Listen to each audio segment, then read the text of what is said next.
striving hard to catch a longing glance from the well-heeled automotive fanatics at the annual Pebble Beach Concours d'Elegance, Aston Martin is premiering the all-new DBR22. Designed as an homage to vintage Aston Martin race cars and a 10th anniversary celebration of Aston's customization arm Q, the DBR22 wears coach-built carbon bodywork over top a 5.2-liter V12 powertrain and 3D printed rear subframe. The new roadster with inches-high windscreen will look gorgeous whether on the road or track or inside a gallery custom crafted by Aston itself. Aston Martin really has a thing for topless special editions with minimized or deleted windscreens. 2 years ago, it prepared the split-cockpit V12 Speedster for a pandemicked 2020 Geneva Motor Show.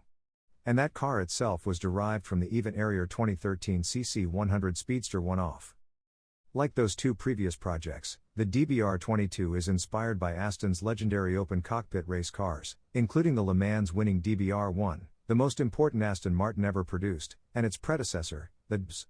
Aston Martin's design team, sadly, stops short of reviving the incomparably plump, bulging fenders of the DB race cars and other 50s-era competitors, smoothing those into a modern but still muscular look with long, arching hood.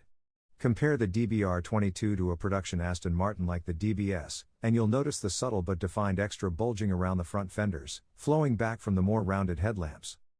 Between the stretched oval headlamps, the new grille design does away with the usual slats or mesh, flashing a unique carbon fiber structure inspired directly by the DBR1 and DBS grilles. Up above, the hood splits away into two levels owing to a large horseshoe-shaped vent that dumps heat coming off the hard-working twin-turbo V12. The DBR22 really shows its personality around a cockpit area that features one of the tiniest possible wind deflectors separating the car's present from its imminent future. While the interior has some classic hints, it's much more modernized and equipment-loaded than any 20th-century race car, featuring a mix of leather, carbon fiber, and digital infotainment. Twin nacelles behind the headrests smoothen out the airflow behind driver and passenger. If you like this video, please subscribe.